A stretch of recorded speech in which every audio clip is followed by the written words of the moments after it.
Salut tout le monde, c'est Jérémy. Vous le savez sûrement, Xiaomi a sorti plusieurs produits lors du MWC de Barcelone la semaine dernière, des smartphones avec les Xiaomi 13, 13 Pro et 13 Lite, des écouteurs avec les Buds 4 Pro, une nouvelle montre avec la S1 Pro ou encore une trottinette avec la Scooter 4 Ultra.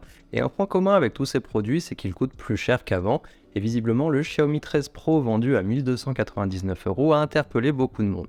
Alors est-ce que Xiaomi est devenu trop cher? C'est ce dont on va parler aujourd'hui et je vous dirai à la fin si je mettrai ou pas cette somme pour ce smartphone que j'utilise depuis plus d'un mois maintenant. Alors déjà, est-ce que les prix ont réellement augmenté par rapport à l'année dernière? Si on compare un peu par rapport au modèle précédent sorti il y a environ un an, comme vous le voyez, l'ensemble des produits est plus cher. Alors pour certains, il y a tellement de déclinaisons que je suis pas sûr à 100% que ça soit le modèle précédent, par exemple les écouteurs, mais si on considère les 3T Pro comme le modèle d'avant, on a une belle augmentation de 50 €, de 30 € pour la montre, mais qui est aussi plus grande, et de 100 € pour le Xiaomi 13 et de 200 € pour le 13 Pro. Avant ça encore, le Xiaomi Mi 11 était lui vendu 799 € quand la version Pro n'était pas vendue globalement. Effectivement, on a bien une augmentation de prix de façon générale, mais je pense qu'on peut quand même justifier cela sans que ça soit choquant. Déjà, premièrement, Xiaomi, comme tous les constructeurs, est touché par les problèmes d'approvisionnement, l'augmentation des coûts des matières premières, de transport, le Covid qui a quand même touché la Chine pendant plus longtemps que les autres pays, et vu que chaque année ils essaient d'améliorer leur modèle pour se rapprocher du haut de gamme, tout ça, ça a un coût.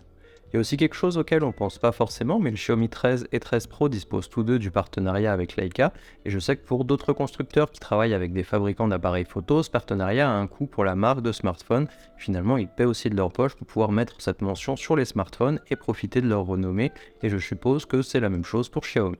Je rajouterai aussi que Xiaomi a annoncé plusieurs fois qu'ils limitaient leur marge à 5% sur tout leur matériel, que ce soit smartphone, montres connectées, écouteurs ou produits domotiques. C'est bien moins que les autres constructeurs. Certains disent que Xiaomi souhaite se rapprocher d'Apple en augmentant ses prix, mais par rapport à ce que je viens de vous dire, l'augmentation ne semble pas plus exagérée que ça et pas forcément un choix volontaire de Xiaomi pour avoir l'air plus pro. En tout cas, c'est comme ça que je le vois. D'ailleurs, si on fait le même exercice pour les deux plus gros fabricants, qu'est-ce que ça donne? Ici, je vous affiche les prix des versions 8 256 et comme vous le voyez, aussi bien Samsung qu'Apple ont augmenté les prix de leurs modèles et finalement bien plus que Xiaomi. Et si on rajoute les prix des Xiaomi 13, ils restent quand même moins chers.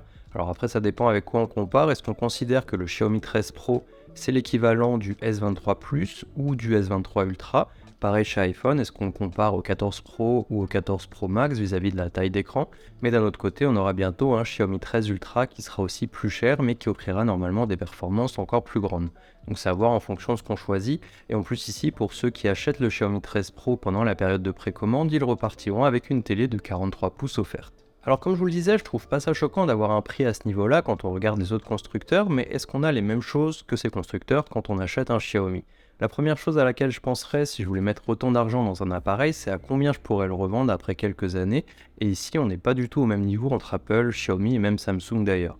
Car le souci, c'est la décote assez importante chez Xiaomi, notamment avec toutes les promotions que la marque fait au fil du temps. Alors Samsung le fait aussi. Si on regarde le S23 Ultra sorti il n'y a même pas un mois à 1420 €, il y a déjà des promotions qui permettent de l'avoir autour des 900 € en cumulant les offres et autres, ce qui veut dire que si je l'ai acheté sans aucune offre il y a un mois et que je souhaite le revendre dans quelques mois seulement, j'ai déjà perdu plus de la moitié de sa valeur.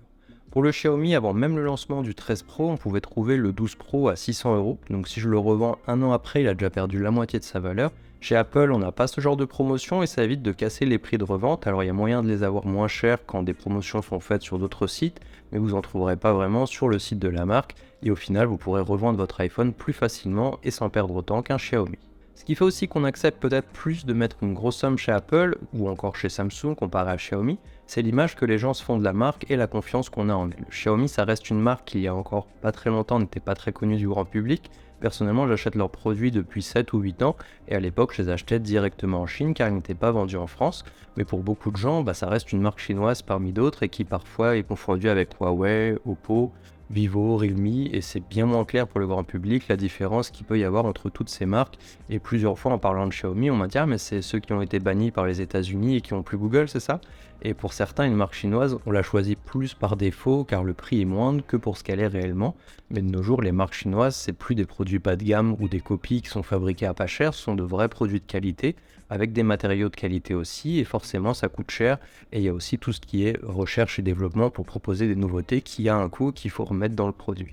Alors il y a quand même des points qui, encore une fois, font qu'Apple reste au-dessus sur ce segment aussi. Déjà, tout le monde connaît la marque, c'est une référence dans son domaine. Ils ont des magasins où on peut venir poser des questions et faire réparer son téléphone. Le SAV est exemplaire, hein. J'ai eu l'occasion de le tester avec mon MacBook Air qui a été envoyé, réparé et retourné dans la même semaine. Chez Xiaomi, j'ai jamais eu l'occasion de tester le SAV, mais j'ai pas lu que de bons avis dessus malheureusement.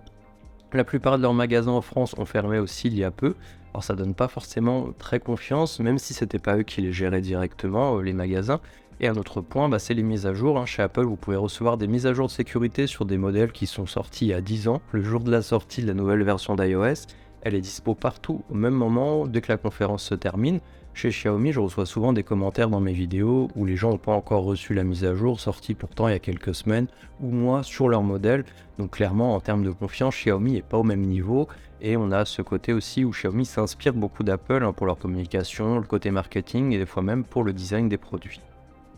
Un autre point que je voulais évoquer, c'est l'écosystème, que ce soit chez Apple, Samsung ou Xiaomi, on pourra retrouver les mêmes produits de base, les smartphones, les écouteurs, les smartwatches, les tablettes, même les ordinateurs, en tout cas en Chine pour Xiaomi. Si on compare le prix des accessoires de ce type récemment sortis chez Xiaomi et ceux des concurrents, pour le prix de la montre et des écouteurs, je pourrais avoir une Galaxy Watch 5 et des Galaxy Buds 2 Pro chez Samsung, chez Apple une Apple Watch SE et des AirPods 3e génération, ou encore des AirPods Pro en mettant un petit peu plus.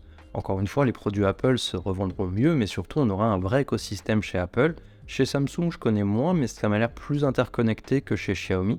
Par exemple, moi j'utilise la Watch S1 depuis un an environ, mais couplé à mon smartphone Xiaomi, il n'y a pas du tout la même chose qu'entre une Apple Watch et un iPhone qui va venir se mettre à jour quand on change son réveil, qui va vous permettre de répondre à un appel sur votre ordinateur, tablette ou smartphone en fonction de ce que vous faites, ou encore d'utiliser son iPhone comme webcam quand on ouvre une application sur son MacBook.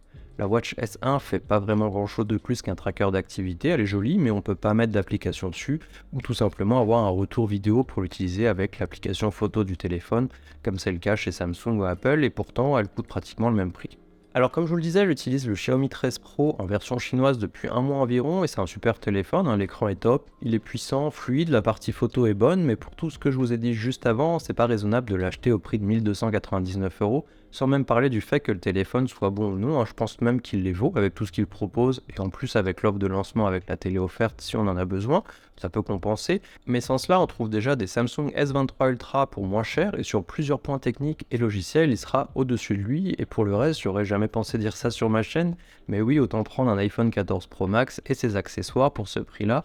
On le revendra plus facilement et plus cher, il sera supporté plus longtemps, on profitera de son écosystème, de tout un tas d'accessoires compatibles qui n'existent tout simplement pas chez Xiaomi, et j'en passe, et malheureusement, je pense qu'il faudra encore un peu de temps pour que ça vaille le coup de mettre autant d'argent dans un des modèles de chez Xiaomi. Voilà, j'espère que cette vidéo vous a plu, c'est différent d'habitude, n'hésitez pas à me donner votre point de vue dans les commentaires, et je vous mets ma vidéo de comparaison photo et vidéo entre le Xiaomi 13 Pro, l'iPhone 14 Pro et le Huawei Mate 50 Pro si ça peut finir de vous aider à vous décider.